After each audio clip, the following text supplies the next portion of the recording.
An area that I love, absolutely love to learn more about is the overlap between physical health and mental health. When we really get focused on one kind of instead of the other, we can forget or we can just never learn about the other, which is really a disservice to ourselves because there is an important connection there. And I recently had the opportunity to connect with today's guest, Dr. Robert Dahl, about the importance of physical health on our mental health. And I'm excited to introduce him to you today so we can all learn more together. But to give you a little more background first, he initially followed family tradition after high school and became a fourth generation U.S. Army soldier, serving as a combat medic for 4 years. After military service, he worked in IT and attended Texas Christian University as a religion major, while also serving as the praise and worship leader at his local church. He was inspired then to return to medicine, so he transferred to the University of North Texas, where he graduated summa cum laude with a degree in biology and psychology. Subsequently, he completed his MD at the University of Texas Medical Branch, John Seeley School of Medicine, and he currently works as a psychiatrist for the UT Tyler School of Medicine. Outside of work, he enjoys spending time with his wife, Sarah, and their family. So, jumping right into this, I am so excited for this conversation. I want us to have as much time as possible. So I'm going to give you the first question right out of the gate. Sounds good. How significant have you found physical health to be in connection with mental health, excuse me? It's almost kind of really a two-pronged question because, I deal with some patients that are very profoundly sick, that are institutionalized, that will be institutionalized for the rest of their life. And so for those patients, there's kind of one answer to that question. And then really kind of when I think about the general public, there's maybe a little different side of it. So and I think probably the listeners are more interested in kind of the broader aspect of it. And so I'll answer from that aspect with the caveat that if there are other, healthcare professionals listening, I'm not leaving out, kind of the hospitalized patient side of things. I just think that maybe is less relevant to our conversation today. So, one of the things that I'm a big advocate about is that there's just a big swath of research that really looks at inflammatory process and how that impacts mental health. With the overarching view that kind of more inflammation, more brain inflammation specifically is really kind of detrimental to these neurocognitive processes that go on and that we often attribute to, when we think about mental well-being. As a good example, I'm a veteran, and so I follow a lot of the research that kind of happens with the VA, and it wasn't that long ago, in concert with the Texas A&M, the VA replicated the post-mortem brain findings that are kind of indicative of Gulf War veterans that have been diagnosed with Gulf War illness or Gulf War disease now, by conducting animal studies with rats where they had essentially fed these rats the same, their PBR tablets, their physogostigmine bromide tablets that were handed out kind of like candy as anti-nerve agents during the Gulf War. And basically, I would say, a vast majority of these vets suffer from behavioral kind of dysregulation. And at the end of the day, the finding is that the consistency between the rat brains and the human brains was that this just profound inflammation that had been caused by, in a controlled environment by simply the application of this single substance. So it's important enough to know that, a single thing that's throwing you off, and, you don't have to be a Gulf War veteran for this. You can just be someone who has a profound, food reaction to pickles or bananas or whatever it is, the flavor of the day. So from that broad perspective, I think that probably the most important thing I think about in physical health, connection with mental health, is kind of, what is the inflammatory state of the person that we're talking about. And, if they're predisposed to it, even if they're entirely healthy, I think there's always room for optimization there. But it's one of the things I ask patients when a patient comes in and there's not something really obvious, because oftentimes, life circumstances are what are driving patients' complaints. But when there's not, first thing and we'll talk about some of these other things later, but really I look at nutrition, we look at sleep, and we look at exercise. And those three things in general are kind of the three legs that the stool of, that we sit on for our well-being kind of are held up by. Wow. So we are going to get into each of those three separately, but before we jump into it, am I understanding correctly that all three of those areas can contribute to the inflammation that then also somehow, if you could connect this dot for me, somehow affects our mental health? Sure. Right. And in general, we think about, uh, the way we think, the way we perceive the world, right, is done through, connections, through neurons, right? And those are both chemical and electrical signals.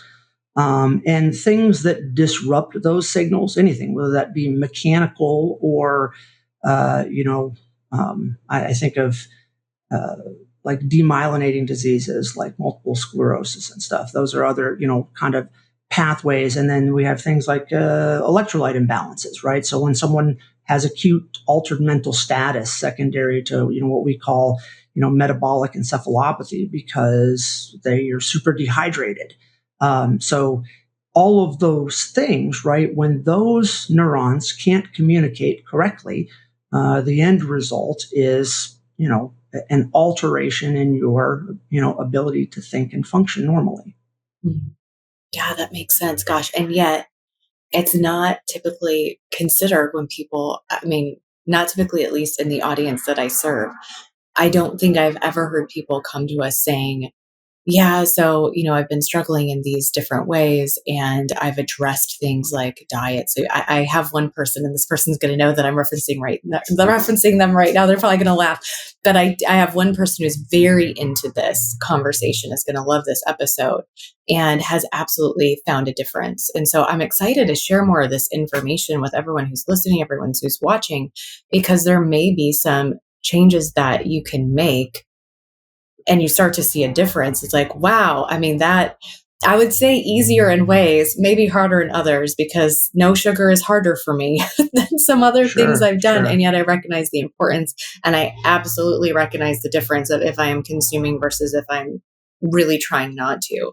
So with that being said, before I want to bring in one other aspect here before I promise everyone we're going to get into kind of sleep, diet, and exercise. But I want to bring in this one other piece first, because if I remember this correctly, Rob, I know that you have the religious training background. I believe with your undergraduate degree. I think you Yeah, told me that you're also ordained. Do I have that correct? And you yeah, did that's serve in correct. that area for a while directly. Yeah, correct. Yes, Okay. my intent when I went to TCU was to enter seminary. So I was a religion major.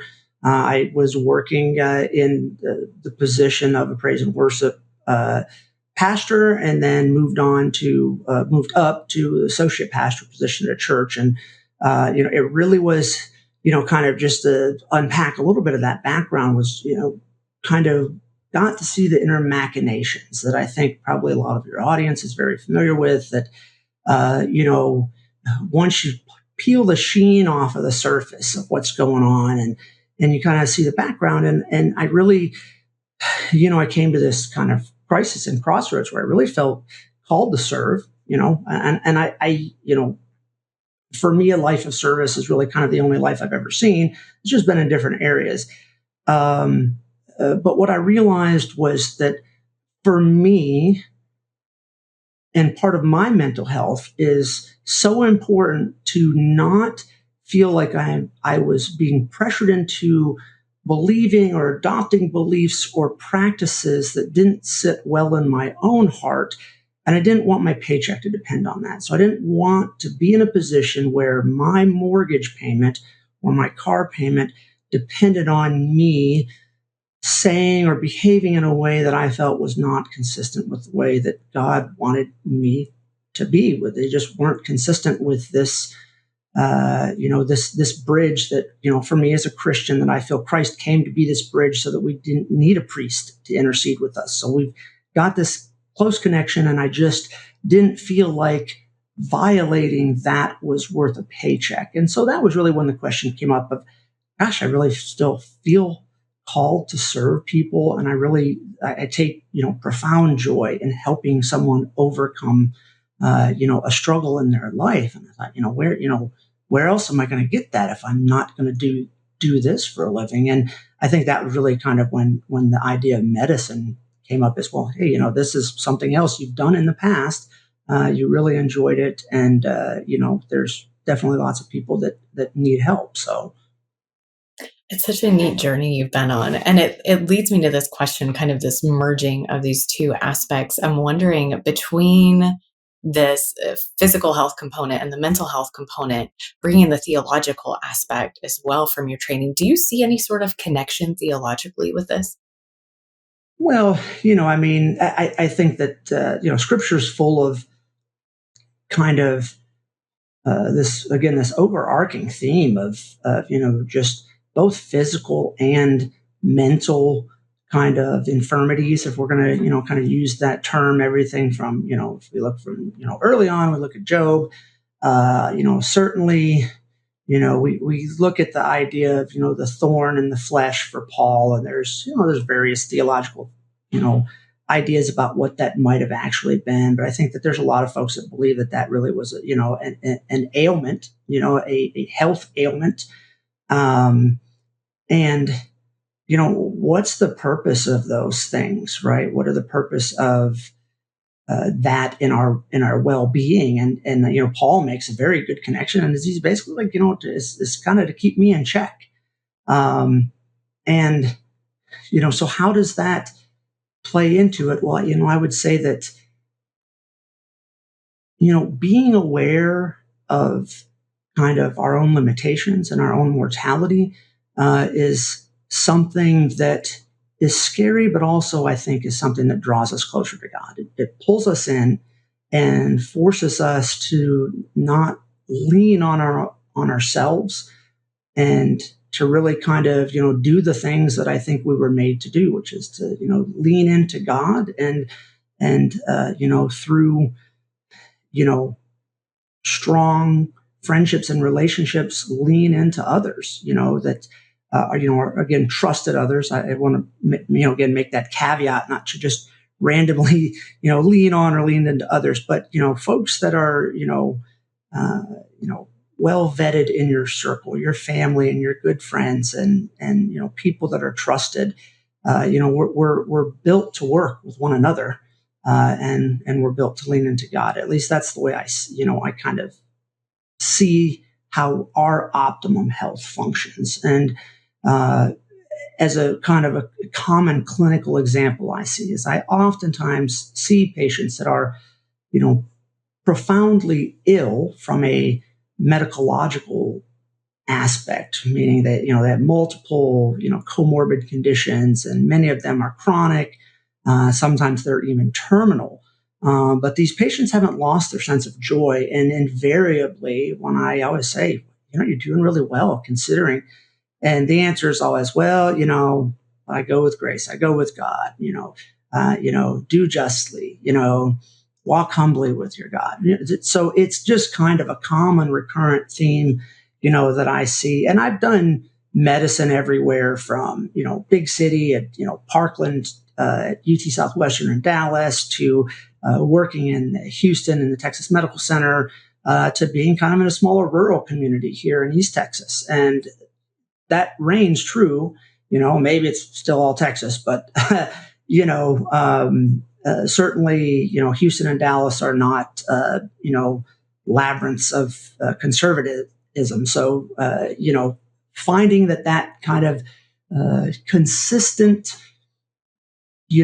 mechanism of what allows people to keep their joy is really their connection with God, even in the face of just profound, physical and even, psychological, behavioral disability, right up to kind of, I can't not mention the fact that our pastor's wife, which was a big part of what kind of made me pick my specialty in medicine, she had Huntington's, and just an amazing lady, amazing family. And if you were ever to kind of have this theodicy conversation of why this person, God, of all the people who you would inflict, why Cindy, and Huntington's is an awful disease that ends up causing just kind of profound behavioral deficits that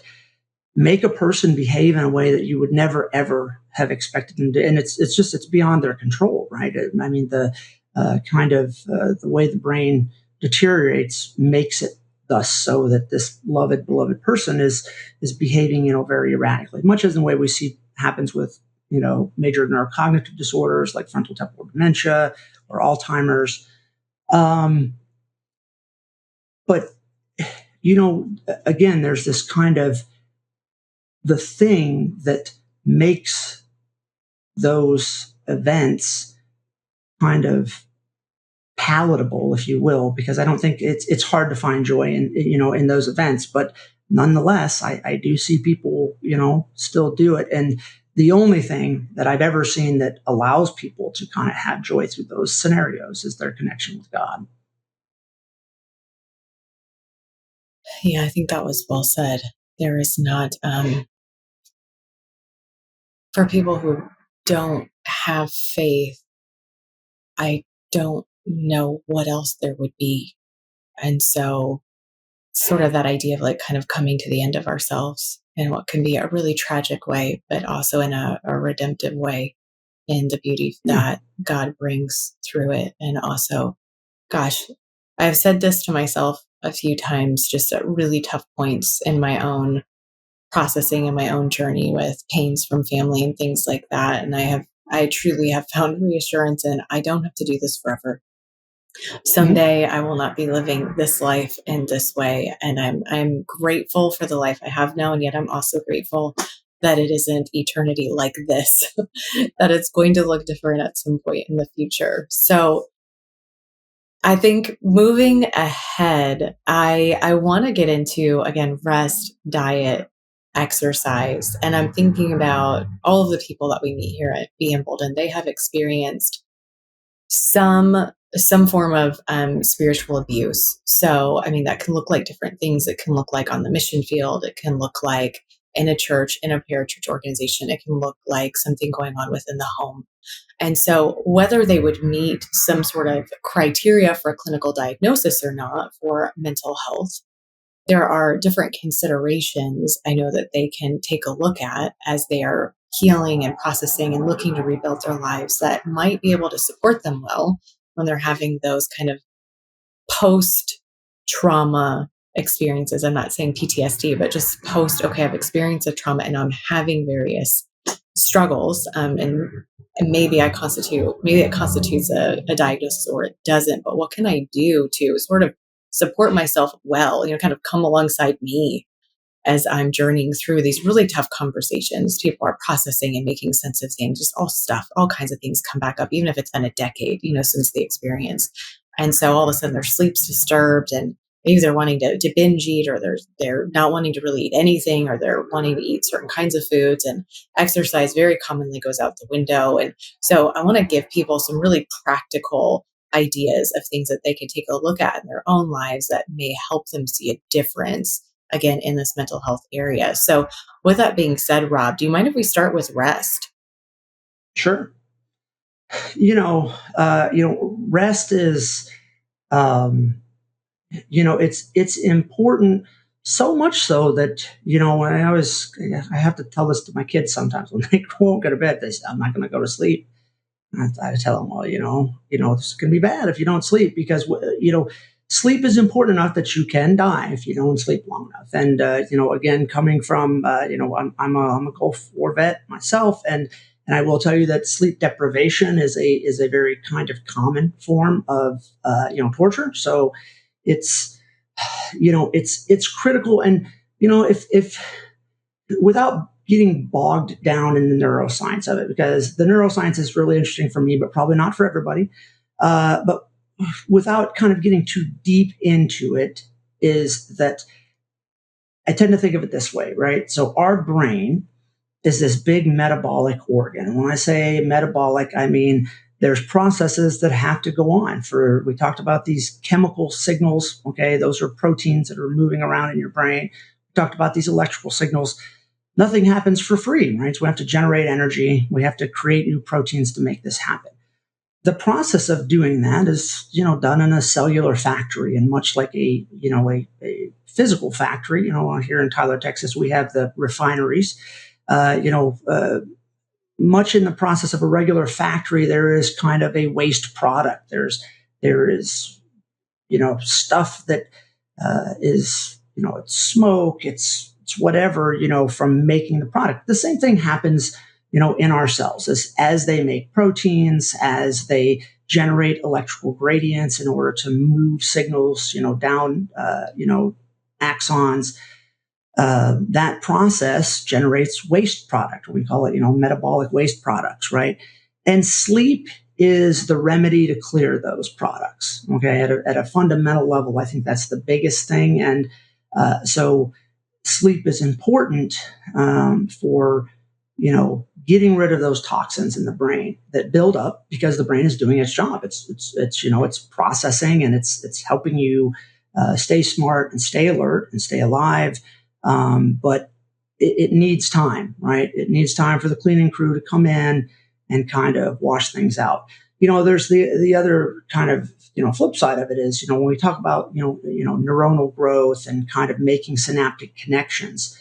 There's a gentleman used to be, I think he has retired since, but his name is John Pelly. He's a PhD, used to teach at Texas Tech School of Medicine. And he does a really good TED Talk if people are interested. And he talks about, this idea that, demonstrated that you really can't make these new neuronal connections, these synaptic connections that are how we create our long-term memories without sleep. And the reason that was interesting to Dr. Pelly was because, his kind of focus was on, graduate medical education. And so, when you're kind of operating at these high ranks of graduate level education, it's kind of, you're really looking for next level. How can we process these vast amounts of information and retain it so that it's useful and so that we can recall it? And one of the ways we do that is by making these synaptic connections. And it's just substantially more difficult, if not entirely impossible, to do that without sleeping, right? And even, again, in my practice, I see that, we see a lot of EEGs whenever we're looking at patients that perhaps have comorbid neurological problems. So that's an electroencephalogram, and it looks at kind of the brain waves, and the waves on those readings change when you're asleep versus when you're awake versus when you're having a seizure, and so the brain is doing something different, right? And again, without getting bogged down in all of the the neuroscience and the cellular chemistry, I just think it's kind of it's settled science that we know sleep is important for the metabolic functions of the brain to do what they need to do, and that is important for memory. It's important for behavioral cognition, and I know you kind of brought this up in a maybe something we'll touch on later, but this kind of neurogenesis, right, where we're kind of growing new synapses or even growing new neurons in places like the hippocampus, which are for memory consolidation, but also really for this kind of emotional regulation. And emotions are a good thing, right? I think it's a God-given thing, but they sometimes can be overwhelming, and when they're dysregulated, they certainly can have a very significant impact on our well-being. So kind of allowing that neurogenesis to happen in the hippocampus is another thing that sleep is again a big part of the triad that helps make that happen. So when we get to sleep, our brain is then able to like you said, it's doing something different, which includes ridding the toxins. If the toxins are not gotten rid of, what kind of effects do we see in the mental health area? Just to give Right. an idea of what people maybe could pick up on if they're like, oh, yeah, I know I haven't been sleeping well, and maybe me feeling X is related to that. Right. So, probably the clearest cut clinical example I can give you is that, happens in the case of bipolar disorder, right? So there's a couple different flavors of bipolar disorder. Um, and, we're talking about this earlier about, clinical diagnosis. I always, again, throw this caveat out there. There's no lab test for a lot of this stuff. So I can't draw your blood and say, oh, you have PTSD or you have bipolar disorder, right? They're man-made constructs, right? And we're working on this thing. We call this the DSM. This is the book that we as psychiatrists use, but really it's more of it's a convenience way for us to kind of group clinical symptoms together and stuff. So, for those people out there who may have received a diagnosis of, well, I was diagnosed with depression, or I was diagnosed with adjustment disorder or PTSD. That the caveat is that that is a group of symptoms, and a lot of times, again, the caveat is that I undiagnose stuff a lot of times, so it's not. Oh, well, this doctor said I had this because he has a blood test that proves that I have this. Well, yes, you can you can have hepatitis C, you've still got that, right? But you might have been diagnosed by one doctor with bipolar disorder, and another doctor says, really, I don't really know. I don't see that, right? I see something different. So anyway, on the subject of bipolar disorder, one of the things that, bipolar disorder often is a high functioning disorder. So folks that are kind of what we call hypomanic, they often will actually be more higher functioning than their peers. And so it's not uncommon to see someone who is the CEO of a corporation or a well-known actor, actress, or musician that they have bipolar disorder. And so you're like, wow, they're really productive. How are they doing this? Where it becomes a problem is when they get into this kind of full-blown mania, which means usually not sleeping for more than 3 or 4 days in a row. And what happens is when they get to this point where they're not sleeping for multiple days in a row, they start to become psychotic. And psychosis is really kind of, defined by auditory and visual hallucinations and, kind of delusional thinking, disorganized behavior. So, when I say psychosis, I talk about, somebody who is like trying to sleep in the refrigerator and they're, seeing, butterflies on their toes. And, oftentimes they're, if it's a paranoid delusion, they're kind of very paranoid that people are coming after them. And one of the ways that I differentiate when someone comes in and they're brought in, I do, a lot of times I'm on the psychiatric emergency services rotation. And if I have someone who comes in and they're acutely psychotic, it's really kind of almost impossible without corroborating evidence, whether this is a substance-induced psychosis, whether this is a true, first-break schizophrenia, or whether this is, bipolar mania that is now devolved into psychosis. And the one easiest way to differentiate that is we put those patients to sleep. And when I say we put them to sleep, we usually give them medication that will, help them kind of go to sleep. And when they wake up, if the psychosis is gone, then I'm like, that was bipolar, that was mania that was driving that, right? If they wake up and, the psychosis is not gone, then I go, okay, so probably wasn't mania driving that because they're still psychotic even though they've slept. But it's a really kind of easy litmus test for me to kind of put somebody over in one bucket or the other, right? Is, okay, the first doctor I ever worked with, he kind of ingrained it in me. He says, what's the first thing you want to do when someone comes in, you suspect that they're manic from bipolar disorder? And, just kind of put his head in his hands and said, put them to sleep. We put them to sleep. And, 9 times out of 10, if that person has bipolar mania and we put them to sleep, they wake up and the psychosis is gone. And oftentimes the mania is gone as well. So, the effects are very well known. And so you can, have another colleague that says, any brain can become psychotic if deprived of sleep long enough. And I oftentimes work 24-hour shifts. It's not uncommon for me to start, feeling a little paranoid and going, what did I just hear something?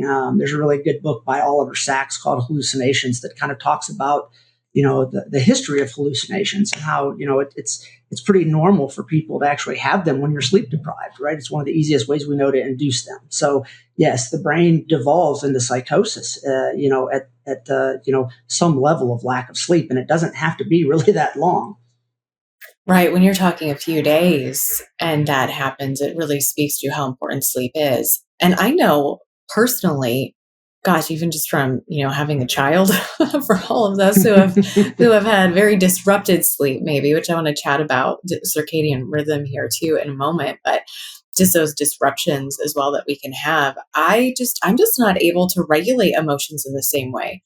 I like to be a pretty steady person feeling things, but being able to not get too erratic, and kind of be on a roller coaster. And so, but that ability gets really tough if I don't have enough sleep. And personally, I'm way more apt to just want to cry easier, feel hopelessness, things like that. And so a sense of not clinical depression, but that sort of depressed feeling of feeling really down. And absolutely, and I'll recognize, I know that I do not do well with sacrificing sleep.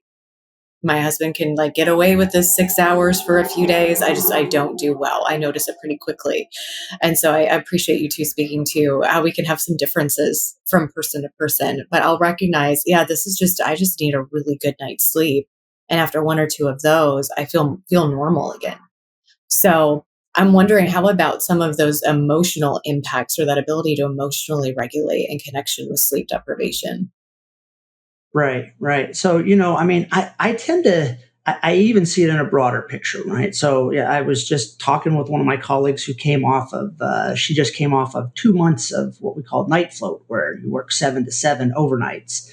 And we were talking about not just the kind of the dysregulation that comes as far as emotion and thought processes, but how the fact that whenever we do this, it's like, why is it so hard to stick to my diet when I'm working overnight, right? And really there is. So I tend to think of it as willpower. There's really this kind of dysregulation in willpower. And so, particularly people who are struggling with, something that may be, approaching addiction or, just an unhealthy relationship with food or with tobacco or with alcohol, those things are all made worse, when we become sleep deprived. So yeah, it's kind of like I just would in general say, our willpower, you kind of have a finite amount of willpower in any given day. And that amount seems to be kind of automatically depleted when our sleep is disturbed, or, when it's absent altogether. So, my my biggest advice in that is to not allow it to spiral, meaning catch up when you can. Okay. And the other thing is, and again, something I tell patients over and over again is, be kind to yourself. Like, give yourself some latitude. And that doesn't mean give yourself latitude to indulge in things, but don't continue to beat yourself up. And that is something that, again, I think, uh, specifically looking at folks who have kind of come from an environment where, again, they've had, maybe some kind of abusive experiences. We talk about this default mode network, which is kind of where we go when we're not being stimulated. So the default mode network is kind of when I'm not engaged in something, where does my mind go? Right. And it often goes to, I'm going to beat myself up because, I had to work overnights last night, and man, at 3 o'clock in the morning, I just went down to the vending machines and had a Red Baron pizza or whatever, and that blew my carbs out the window or whatever. And then we just ruminate on that, and you continue. That kind of becomes the soup du jour, and that leads to this kind of recurrent negative thinking. And it's interesting because what we've seen with kind of looking at how is it that we disengage from this default mode network. And it's a lot of the things that are really bad for us. So smoking is a classic example. So one of the things that will kind of disengage your default mode network is smoking. So oftentimes folks who already, have a tobacco use disorder, when they're starting to beat themselves up, that's the time that they decide to light up or have a new, dip of snuff, because it literally pulls them out of their own head. Another really kind of fascinating thing that is really impactful on youth is video games. One of the ways we found you can disengage the default mode network is through video gaming, right? So I'm not saying that video games are bad, right? Because everybody's, Dr. Dahl said that video games are bad. This guy's a total bunk science. No, look, I play video games. I think, lots of things in moderation can have, beneficial impact on your life. But what we see, especially with a lot of youth in this current age of, social media is on 24/7. There's never a break from the glaring eye of the camera. There's never a break from, oh my gosh, look what Johnny or Susie is doing today. Their parents are so much better than mine. They're such a better athlete than me. The way kids tend to shut that default mode network off is through gaming. And I don't think that's a healthy response. Yeah, and I'm fine with you saying video games are bad. I know you're not. I know you're not, but I'm like, I'm trying to I'm trying to avoid my son wanting to get too into video games. It's definitely there's definitely an allure there. So I'm thinking about the effects too. I think you've kind of broached that topic a bit, maybe stepped into it a little bit here when you're talking about working overnight. So the idea of circadian rhythm and how it's not necessarily maybe only about having enough hours, but there can be something to when those hours are. So do you mind educating a little bit on what that looks like? Again, in that practical way of those who are tuning in, who are struggling, what could they maybe do as well that would be helpful? I mean, if you, so kind of the big thing is, at a basic level is light, right? If I have to sum it all up, light is kind of uh, the foundation of good sleep hygiene. And so what do I mean by light, right? So, the biggest kind of thing that goes on with our sleep regulation, the circadian rhythm, happens with melatonin. And melatonin is kind of regulated by this thing we call the supraoptic nucleus in our brain. And essentially, we are hardwired for that to be kind of driven by light. Okay, so when the sun comes up, your brain kind of shuts down and says, okay, it's time to stop making all this melatonin. It's time to wake up. Time to go, gather food, go to work, do whatever it is you got to do during the day. When the lights are out, brain says, okay, it must be time to go to sleep because, I always say this, we are our brains, but your brain has never actually seen the outside world. It's never been outside. It lives in your head, and it has to kind of rely on eyes and ears and everything else to kind of tell it what's actually going on. So if you are sending it a false signal because you're sleeping with the TV on all night, or because you're sleeping with the lights on, or because you've got this, beautiful alarm clock with big, bright blue LED lights or LED numbers, next to your bed, what that is doing is it is sending these signals, even through your eyelids, to your supraoptic nucleus saying, hey, sun's up, sun's out, it's time to stop making melatonin. And then you go, what? Oh, man, I'm waking up 3, 4, 5, 6 times a night. And so sleep hygiene, the foundation of sleep hygiene, I always tell folks, is two big things, is that, you should be sleeping in the dark. Okay. So your room should be dark.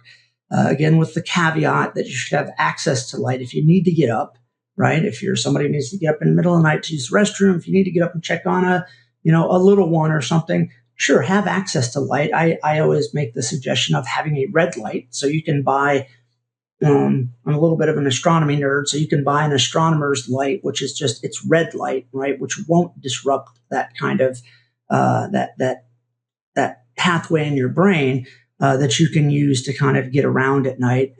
There's lots of, non-blue lights, right? So there'll be night lights that don't have any blue wavelength. Those are kind of the most disturbing wavelengths, is the blue ones. Part of that is also staying off screens, least a couple hours before bed. That is a hard one to break. And I'll be honest, the world is full of hypocrites, and I'm the king, because staying off of screens 2 hours before bedtime is it's almost impossible, especially if in this connected world, and especially if you're somebody who multiple people are relying on.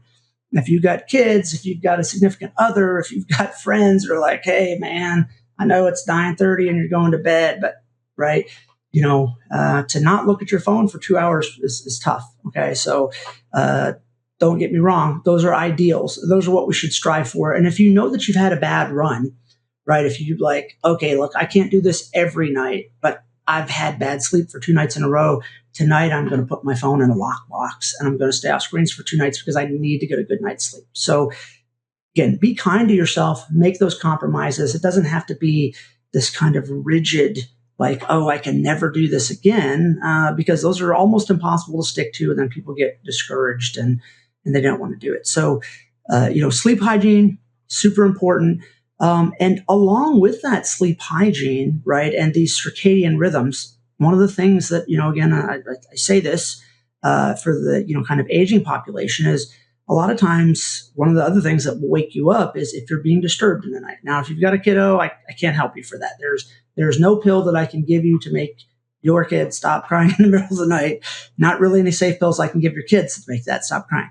But if you're somebody who gets up to go to the restroom a bunch of times in the middle of the night, now that may be an actual underlying medical condition. And that's something worth having a conversation with your physician about, because oftentimes when I have patients that have depression, I find that kind of one of the big drivers of that depression is impaired sleep. And it turns out that the impaired sleep is something that is relatively straightforward to fix from an organic standpoint. So it may be someone who has what we call benign prostate hyperplasia, BPH, and that for men, as we age, it makes it so that you can't empty your bladder as often or as completely as you need to. And so you end up kind of getting up 2-3 times in the night to go to the restroom. There are medications and therapies and even surgeries that can fix that problem, that allow you to get up less frequently, and that equals less sleep disturbance, and that oftentimes drastically improves behavioral health. Another very common thing that I see happen is folks that have sleep apnea, right? So they have sleep apnea from everything from, just enlarged tonsils to maybe having a little too much weight to sometimes it's just a central sleep apnea that's, secondary to other conditions. And those folks, when we get them in, we get a sleep study. The big $5 word is polysomnography. We find out that they need a CPAP or a BiPAP or some iteration of a sleep breathing machine. They get on sleep breathing treatments. They sleep like a baby through the night, and all of a sudden their mood is, drastically improved. And sometimes those folks, they don't need to even be on medication for depression anymore, because what was really driving their depression was the fact that they were waking up every 25 minutes throughout the night and disturbing their circadian rhythms. We fix that problem, and we fix the behavioral problem. Wow. Yeah, it's so impactful. Now, the last question I have about sleep, and then we will have to pick this up in a part two because I know we're wrapping up on our time for today. But my last question about sleep in connection with circadian rhythm, how important is it to have consistency and say time of going to sleep, time of awakening? Is that also important, or is that more flexible? I mean, if you know how much sleep you need, and most people have a reasonable idea of how much sleep they need, and again, the caveat is that can change over our lifespan. But if you know how much sleep you need, then getting that consistently absolutely helps the process. I would say it's maybe not as impactful as some of the other things that we've talked about thus far, because, so for example, a big glaring TV in the room is just going to wreck your sleep all night long because it's constantly bombarding you. If you're going to bed an hour later, an hour earlier every other night, that I think the kind of the impact on your circadian rhythm is shorter lived, because the insult that's occurring is shorter lived. but it's important enough that, there are apps for it, even, as a default, if you're an iOS user, Apple kind of has even a default, like a bedtime kind of set up on their, uh, as part of their default operating system that will help you kind of get this really consistent right down to this very finite level of within a minute or two, of you should wake up exactly this many minutes. You know, Again, I think there's always room for optimization. If I could only pick one thing, I would pick light, and if I had to go with number two, I would say it would be those folks who are having perturbations in numerous times the night, which most often is sleep apnea. But if you've already tuned up those two things, right? And the other thing I got to throw this in because I forgot about this earlier is also really you're only using your bed for a couple things. Sleep is one of them. The other thing I'll leave to the listener's imagination. But really, when we start doing other things when we start playing video games in our bed, you're playing board games in the bed, we have these things we call set and setting in psychology. And what you're doing is you're preparing your mind for this idea that, hey, might be time to play Monopoly, right? If I'm sitting in the bed, or it might be time to play Angry Birds, right? So limiting the activities that we do in the bed. But again, as back to this, wake up, go to sleep time. Yes. Ideally, yes. And so how important is it? There was a study that came out, and I really love emergency medicine. I was a combat medic in the Army, and I do love the thrill of the emergency room. I still, do spend time on psych emergency services. So I still work in the emergency room, but more in psychiatric emergency context. But there's times when, depending on how busy the ED is, I will sew up a finger or, do a bedside incision and drainage for somebody.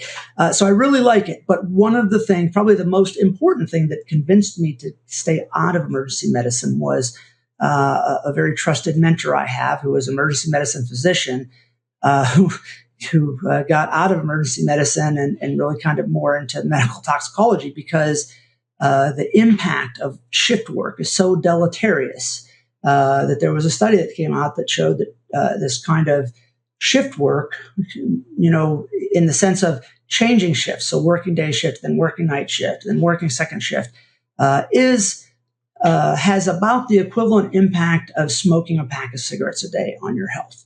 So if you can imagine, if you're a physician and you're trying to stay healthy and you're like, well, I don't smoke and I don't drink and I exercise regularly and I'm doing all these things for my health, thinking that your choice of employment, and there may be some emergency physicians in the audience that will hate on me for this, but your choice of employment can really kind of drastically, impact your health. Again, I know not everybody's in a position where they can say, well, Dr. Dahl, I wish I could work, just all 9 to 5s, but I can't. I'm there with you. I wish I could work all 9 to 5s as well, and I don't. A week from now, I will be working 24 hours on Saturday. So, but again, there's this idea of, be kind to yourself.